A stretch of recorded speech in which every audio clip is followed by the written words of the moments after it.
Hey everybody, it's Safi and Marco, Dish Out on the Movies. And today we are doing another Allison Mack movie. This is the last one. It is the end of Allison Mack April. And I will just say it's been kind of a disappointment because I was expecting to see like a handful of movies where she was like the clear star and she would have a lot of like really hilarious moments that we could make fun of. And it's been kind of like she's kind of like a background character or just like a side character. She's a supporting actress. And her joining the cult really didn't lead to any improvements at all in her career. So it's just kind of a big disappointment. I guess maybe Allison herself, she's kind of a big disappointment, right? I guess. Well, what else? Disappointment in terms of what? Well, her life. I'm sure she can do something else now. Yeah, she could become a hooker or something, I don't know, because after seeing these movies, it's like, honestly, the only foundation that she had that was good was Smallville. Yeah. She was a main character in Smallville. From what we remember, Smallville was really, really good. I never watched past the third season, though, but I always thought that she was really good in that, so based off of that, she should have had some roles, but it's weird, because it doesn't seem like she got, any major roles because of that show, which is kind of strange. Well, it could be because she's too busy with her cult. Yeah. Yeah. She's too busy branding people and doing stuff like that. Yeah. And so, yeah, I don't know. You have to work at the job if you want to have it, and she wasn't really outstanding anyway to begin with. So well, where would she have the chance to be outstanding, Safi? Which well, I know that's which what I said. role? They weren't really roles that would give her any opportunity. So she would have to work to find that. Yeah. Find them, and if she's too busy, I probably had more to do with the boyfriend she must have gotten, and then following him, if that's the deal, and then the cult just took over, and then, God, she ended up going to prison. I mean, she's got that on her record forever. She can't undo it. So, it's just weird, too. I mean, cults are bad, but, not everybody who joins a cult ends up going to prison. So, it's just a shame that she messed up that badly. But you never know, because I can think of a few actors, one in particular who went down a drug-related path. Robert Downey Jr., but he's such a good actor that he's been able to completely, I'd say, change his life. I think he has a wife and children or whatever. He's had some really meaty, good roles, and he's a really good actor, though. Well, here's a tough question for you. Probably isn't would be as good as he is, but she's pretty good. She's like a B or a B plus actress. But here's a good question: who would you give the chance to star in a movie? Amber Heard or Allison? Oh God! Because I think I'd rather give Allison the chance than Amber Heard, because Amber Heard is a phony. She is still lying and pretending like she was a victim of something, and she has all these followers who still defend her and pretend like she's a domestic abuse victim, which is just hilarious. Yeah. Whereas at least Allison, I guess she's kind of admitted to some wrongdoing. I don't know if her admitting that is genuine or not, but I guess I'd say, Amber Heard was in a movie last year. She was in a major, or not really a major movie, but she was in a movie. And it's like, how in the hell is she allowed to still be in movies with the things that she did? Well, she's still doing them. And how she lied about it, and she continues to lie about it. Why would anybody hire her, somebody like that, to be in a movie? And I've read, now I don't know what came of it, because I can't stand the person, but she was going to sue Johnny Depp, like try to do the case again, try to maybe do an appeal, or I don't, so much legal stuff that I don't really understand. But anyway, I heard she was going to try to do it again. Well, that'd be pretty hilarious, because then she'd lose again. Well, that would just show she hasn't learned anything. No, she hasn't learned anything. And I don't know if Allison has learned anything either, though, because she's kind of, like, disappeared. Like those kids at Camp Nowhere, Like By the way, I read the book. Really? Just if anybody wants to know, Camp Nowhere You can by read? R.L. Stein. You can read? It's a nightmare room book. I had said I'd read the book to see what it was like and check like the facts against what we saw on TV, and it was a pretty good book. I would say I enjoyed reading the book. It's only 100 plus pages. It's not. I mean, you look at the book; it's not that big of a book. And anyway, compared to those Slappy World books, where really for the most part they're trash. Yeah. This was a pretty good book. It's a pretty good short story. I mean, like I said, I read all the time. I'm a pretty good judge of what I read. And I thought it was enjoyable. It was a very short book, and it was a good story. So, anyway, I just wanted to say that. But, well, if Allison Mack has learned her lesson, remember, I guess Marco said she's out of prison now. Yeah. So, I hope that if she wants to, maybe she doesn't want to do it, maybe give her, try her out in a few roles and see acting roles. But, she may not want to do it anymore, but if she wants to, give her a chance and see if she can try out a few roles. I mean, it kind of gets old too on these new movies to see the same people play the parts all the time. Same couple of people. And a lot of the times it's basically like they're trying to push these people on you, and these people, they might not even be in anything in a couple of years. Like or there's just actors where they're in everything, and then they're just in little roles here and there, like that Sam Worthington guy.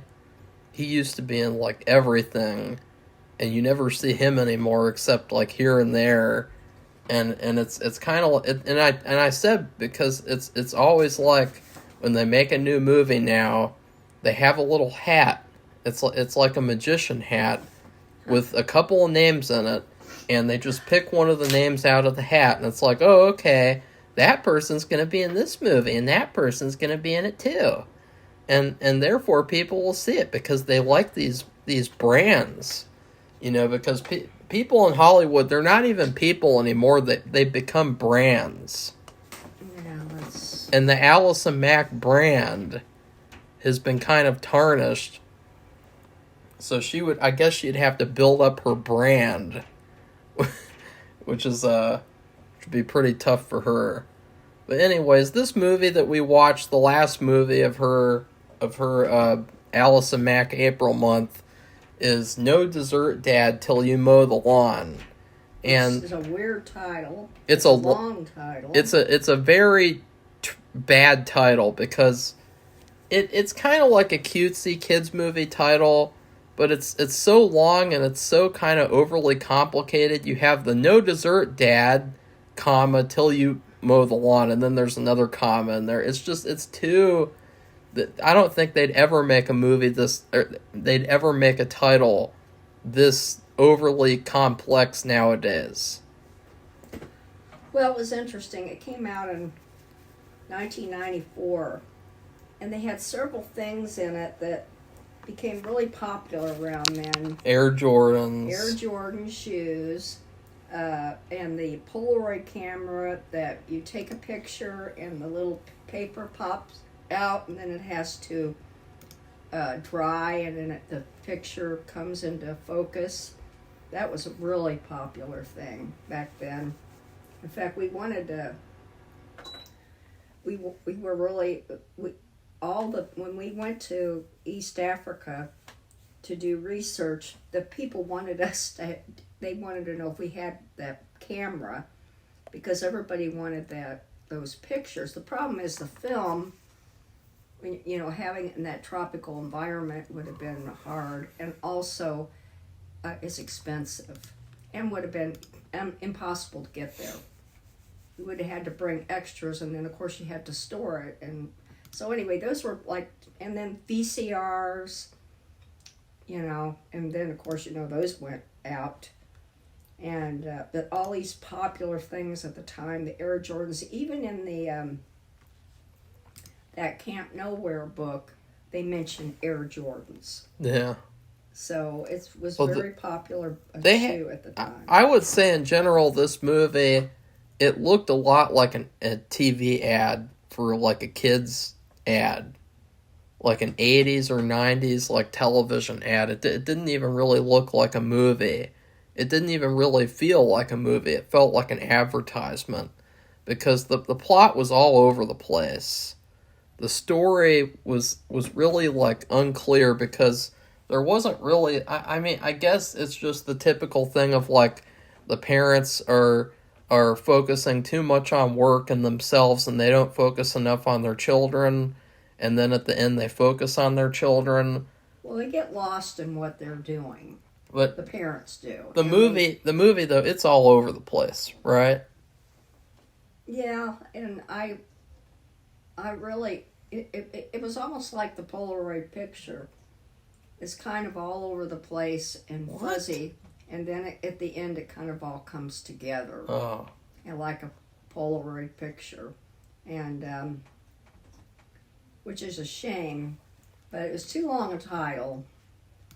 And I'm like, what kind of title is this? What kind of movie is this? And it doesn't even make sense because in the actual movie.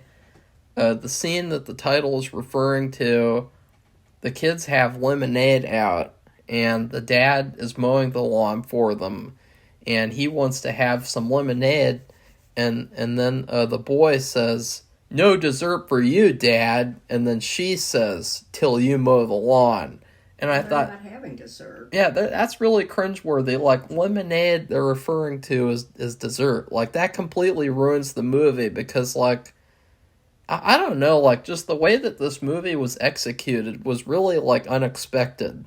I thought it was going to be a lot more, like, over-the-top, kind of like a cartoon or something, but instead... I thought it was understated. Yeah, it was Mostly. very understated. Except for some of the stuff with the boss. Yeah, at the end, the boss part, I mean, everything with him was overstated. Yeah. And even, I mean, the end is... unbelievable. Yeah. And I do know that in the comments, we had to watch this on YouTube, that a lot of people were really excited that the movie was posted because they had seen this back when they were kids in the 1990s on Disney, the old Disney Channel, before it was a streaming place. And they were really excited that they had. Well, that's irrelevant. So, anyways, it's interesting. This movie's plot is all about these kids who have number one, they have a shitty brother played by James Marsden, and I'd also like to point out James Marsden has come into a lot of controversy recently because when they made that documentary about all the kids on Nickelodeon being abused by that one guy, or mostly that one guy. Wow, I don't know about this. He was one of the celebrities who actually wrote a letter to the judge in defense of him. And so that's been kind of weird. Like, it's a strange thing, like, why he chose to write a letter to defend that guy. Because that guy is, like, clearly, he was, like, a serial abuser who was just allowed to abuse children in Hollywood for years and years without any repercussions at all. Who is this? Why don't you look it up and figure it out instead of heard anything about it. And so it's kind of weird the fact that James Marsden is in a movie with Allison Mack as well.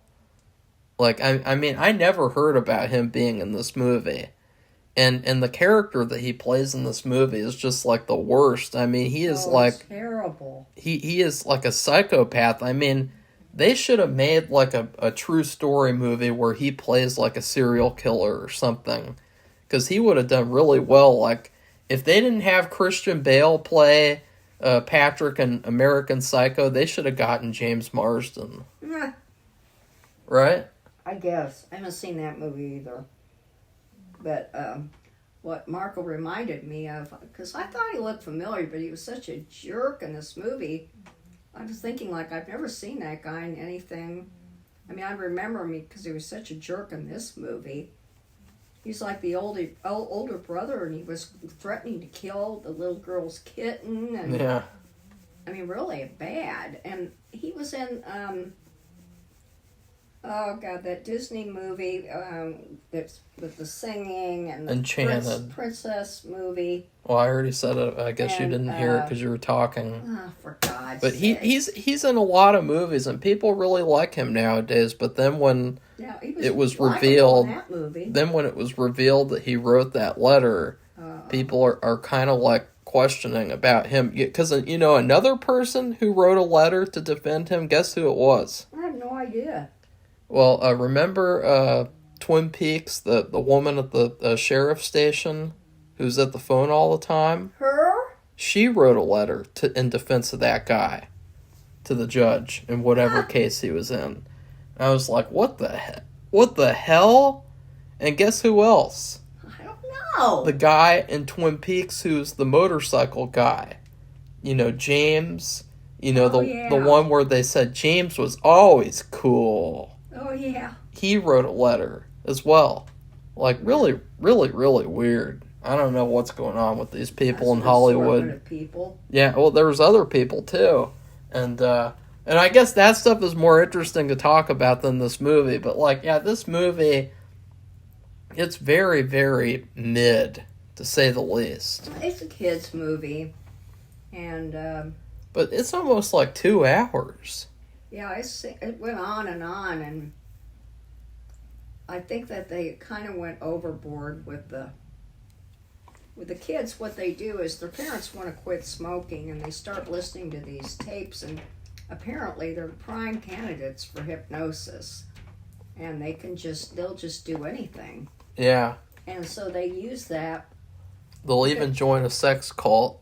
To get to their whatever they want, and that includes little girl wants a kitten, and it has to be a certain color and everything. And then the boy I made a list.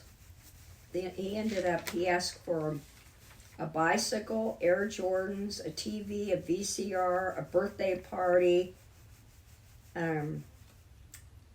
and quitting job by standing up to the boss, I guess, the father, which was actually a good thing, and sending his brother to military school.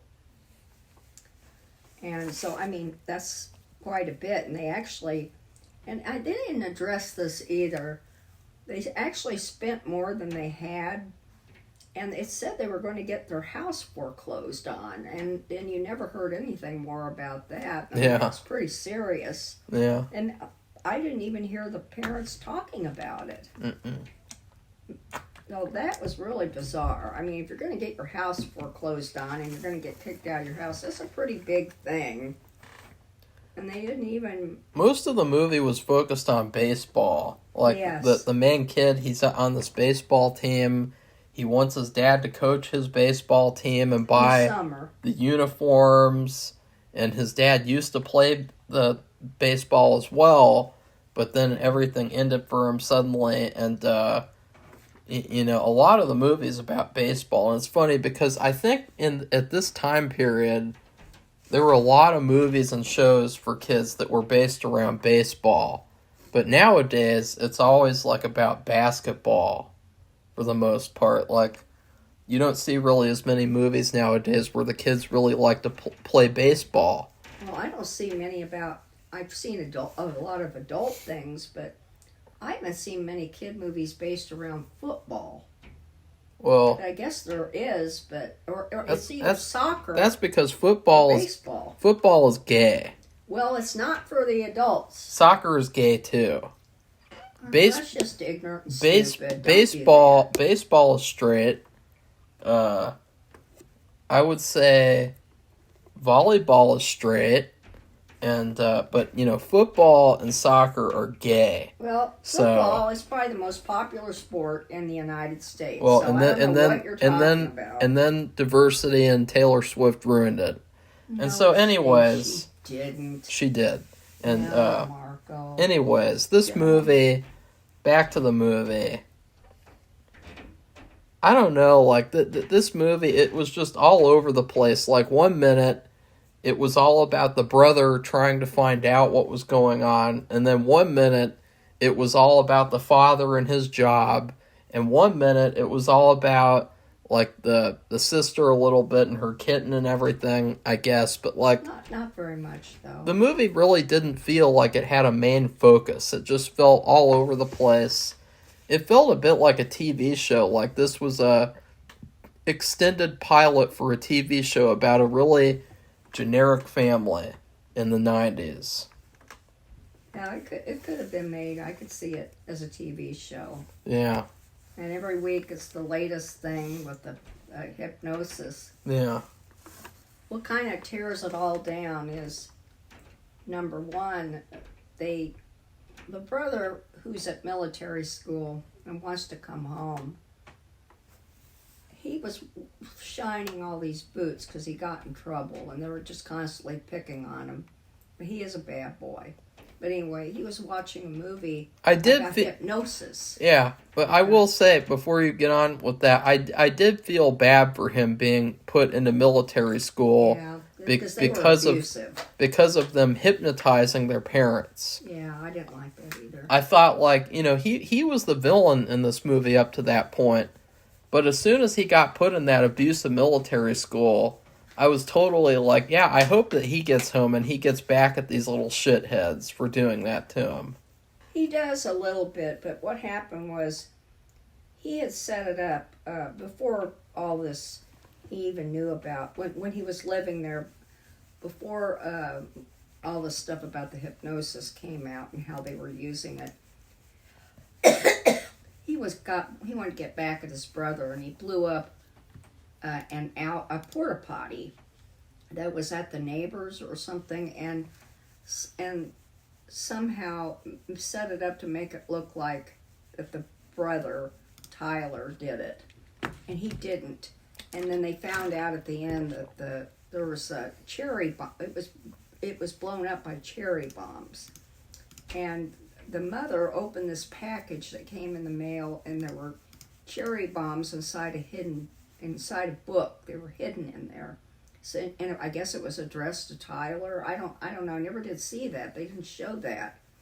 And she knew that he had really done that. But all the other things, all the hypnosis related stuff, that was all the sister and younger brother and sending him to military school. So that all comes out when the mother, since they find out, the brother finds out, they try to change the tape.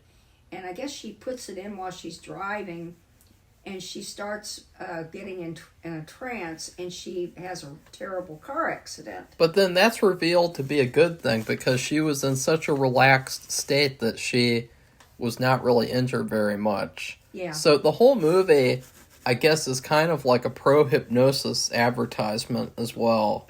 But what's really weird is that the kids, they say it's in a line. After they do this hypnosis, and they're starting to do it because the parents want to quit smoking. They say that the kids say, well, really, when you have hypnosis, you can't do anything you don't want to do. You don't, and no matter how hypnotized you are. So they say that, but then all the stuff happens after that. Yeah. They get all these things, and the kid goes to military school. Everything. So the only time that it doesn't really work is at first they asked for, or the main boy, he asked for the Air Jordans, and it did not really, nothing happened right away. And they were like, oh, they just need more time. but that's the only time that there was ever any, like, resistance to anything that they wanted. Right. So, it was kind of weird. But yeah, it was... This is a...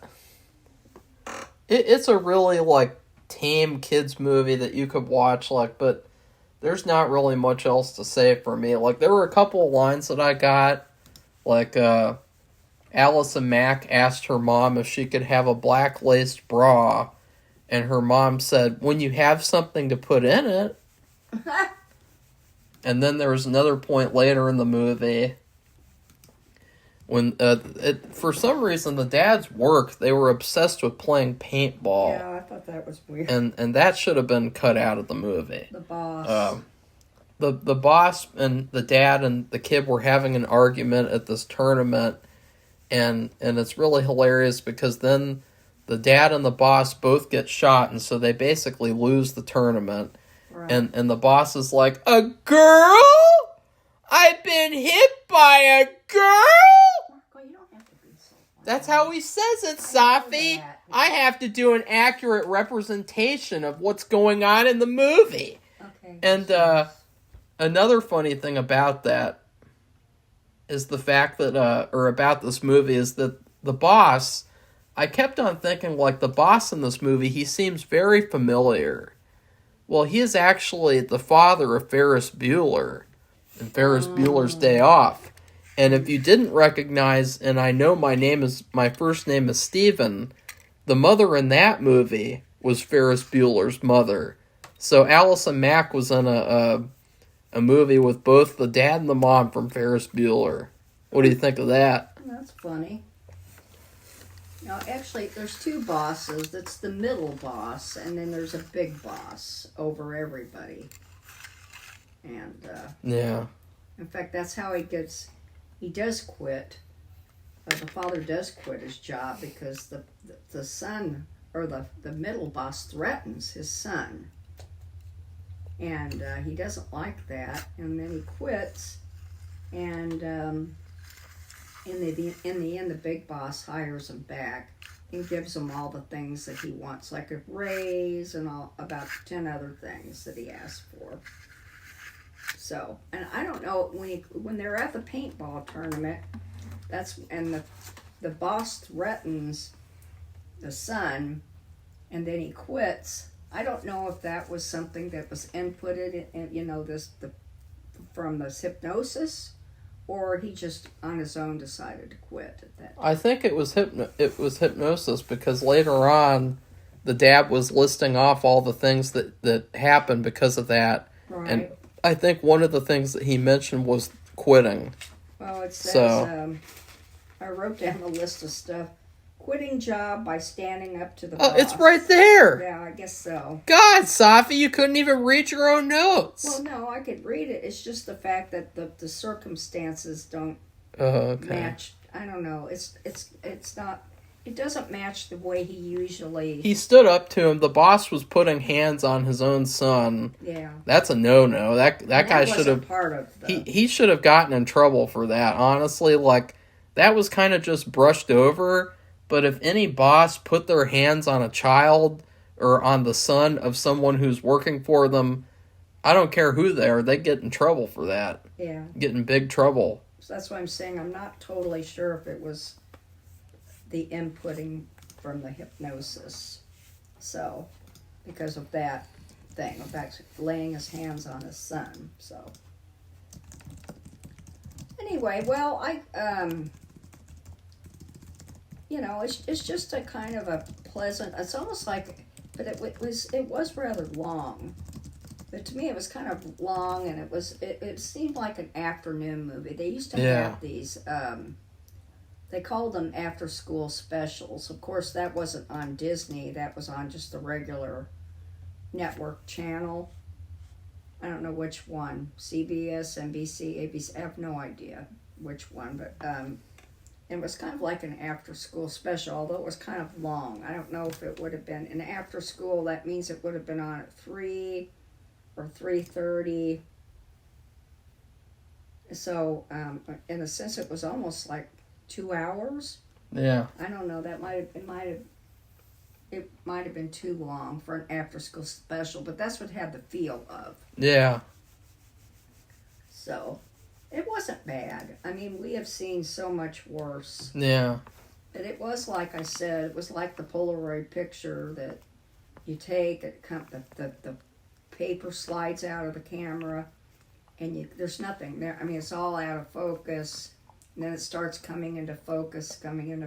It takes a little bit of time, and then in the end, it all comes together. And that's what happened. But like Marco said, it was kind of all over the place, all throughout the entire movie, and you didn't really know what's going to happen, what's the goal of the movie. Well, they did have a big reveal scene, and Safi, did you recognize it? Did you go, uh-oh, that's the big reveal scene? Or did you just kind of... I still can't get over the fact they get a note of foreclosure, and the kind of that storyline, which is major, just kind of drops into the netherworld, and you never see it again. I don't know. That's what always happens in movies, though. Like, people get letters that, like, their house is being foreclosed on, and then they just brush it off, and that's just, like, a part of their character. Oh, no, I thought that was odd. Yeah. Well, at the end, if you thought that was odd, it all ended with the boss gets fired, and then he goes on a shooting where he just shoots around in the parking lot, and then he threatens to use a grenade to blow up some children, and then it's like this really contrived way of how it works out with the grenade is like a baseball or something. It's really, really queer. It's like very really dangerous. I wondered what was going to happen. It's weird, to say the least. I mean, this whole movie is just weird. This is a weird movie. It's very 90s.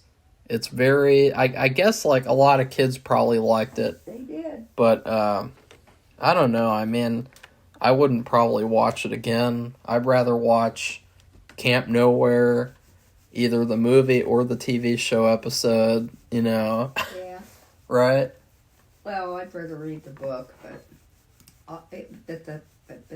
I wouldn't watch this movie again. Yeah. But it's not really directed toward me. Or you. But even if I was a kid, I probably wouldn't watch it again because it's so long. And it's also dated. It feels long. It doesn't feel like it flies by. It feels like the length that it is. I don't know if kids would be all excited about Air Jordans now, today. I don't know. Well, he's not. He hasn't been in basketball for a million years. He's been retired, and but they're really good shoes, though. Yeah. But anyway, so I don't know what else to say about it. Allison Mack, she played a supporting character. She was the younger sister. There is a scene where she's taking a bath, and her older brother's like trying to get in there, which is really weird. He's mad, and he wants to get back at her, and he wants to get back at his younger brother. Yeah. And he's bad. He's just bad. But he was peeping on his sister in the bathtub. Yeah. I thought that was a weird scene to put in this movie. That's what I'm saying. Like, this movie, it just has weird all over it, because it's all about hypnosis. It ends in a mass shooting. The brother's trying to peep on his sister in the bathtub. I mean, it's all just very, like, I don't know. It seems like a movie that was made for reasons that you would never know. I don't know. That's a good question. I don't know. I thought they had a good cast, though. So. Well, what would you rate the movie in terms of food? Well, I don't know what to say, but I just say, because of all the baseball, I just say like a chili cheese dog. Really? That's it. Are you kidding me? This movie doesn't deserve that. Well, I don't know. That's the first thing that came into my mind. If not, it'd just be some buttered popcorn. Oh, that's lazy. Well, I don't know what else it would be. The baseball comes up constantly all throughout the game. Well, just then throughout the movie. Think about experiences you've had at baseball games, and has there been any food that was like mediocre? Yeah, we Then went to see the Royals play the Reds. give when it they that were then. in their World Series, their second World Series year, and we got that gross Cincinnati chili, and it was gross. And it could have been because of the place, or I just don't really care for Cincinnati chili. But I mean, it's Cincinnati, so it makes sense that they would have Cincinnati chili. So, what about you? Well, I was thinking about Panera Bread because yesterday or the day before or last week we found out something very disturbing. And that and that was that Panera Bread has joined the long line of restaurants that just they get rid of things for no reason. And Panera Bread, they did this large menu overhaul where they removed like 20 plus items that people liked. And one of those items, well, actually, I'm not sure. Okay, one of those items was the teriyaki chicken broccoli bowl. And it's kind of upsetting to me because I saw that bowl. The last time I went to Panera Bread, I got up there to the counter, and I took the food outside for Safi and I. And It's usually me. That's why he's emphasizing that. I saw that teriyaki bowl. It looked pretty good, and it smelled good, too. I kind of like teriyaki. And then the woman said, teriyaki chicken cheddar bowl, broccoli bowl. And the guy came up to get it, and I was thinking, wow, that miserable, sad guy, he's never going to be able to get teriyaki again at Panera Bread. And just thinking, like, I wish that I could have tried that. It looked good. It seemed like it could have been pretty damn good. And so it's pretty disappointing that, like, I'm never going to get to try that. And that's kind of what this movie is a little bit. It's like something where the movie seemed like it was going to be really, really good and really funny. But then it was just like, oh, that wasn't the movie I thought it was going to be. It was kind of like this weird advertisement with Allison Mack is just completely a nerd in this movie. I mean, they gave her the nerd glasses and everything. Yeah. Those Coke glasses, whatever you call them. I think it was the first time she's ever worn glasses in a movie, right? She's never worn glasses. I don't know. Not that I've seen it. They even gave her like a nerdy haircut too. Like just everything about her was like nerd. And so that was also kind of weird. So, Safi, what do you have to say about the teriyaki bowl or what Panera Bread did? I don't know anything about it. When I go to Panera Bread sucks I now. have broccoli cheddar soup and bread. That's it. I don't have anything else. I don't even get a drink. The drinks are expensive. I answer surveys from Panera Bread all the time, and I really wish that Panera Bread would have cleared their stupid ideas with me before they put them into execution. Well, maybe with other people, too. It just made it more... Because... they do that with other places. Look at this teriyaki bowl, Safi. I mean, it looks pretty good. It looks kind of like a frozen dinner that you could get, but it looks pretty damn good. And so, like, just look at all these people. They're never going to get to have it again. Well, that's not true. They might bring it back. No, they'll never bring anything back. Why? Because they suck. Oh, like, that'd be ridiculous. They took away all the chocolate coffee drinks, so I can't even get a drink from there anymore. They took away my favorite sandwiches, and they took away the pizzas, and just like, what the fuck, Panera Bread? I don't know. The only thing I could think of is they'd be preparing for summer, but the fact is, they do, except was it the last 2 times that we've had it, the soup has been watery. Yeah. And they do keep the soups all summer, which is nice because sometimes, I always just, that's what I have, but it's nice to be able to get soup in the summer. And but the problem last 2 times is they've been watery, and I get broccoli cheddar and there's not even very much broccoli in it. either. That's another thing that's changed. So it's not that they got rid of all those hot drinks. They can't use egg soup because it's of summer, because they still have soup. And soup isn't considered, I guess, a summertime unless you have gazpacho or some other cold soup. I think it is a summertime food because you think about if you get sick, like I'm currently sick, you think about you could get sick at any moment of the year. What are you going to have? Chicken noodle soup. Well, I know. So, But that's other total places, bullshit. You can't get soup at,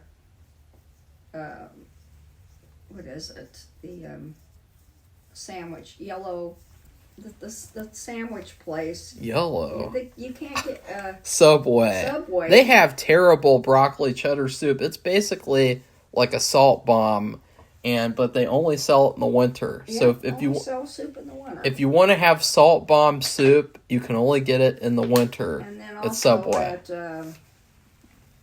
the other place where we asked for the soup and it was water. We don't even go there anymore to get anything.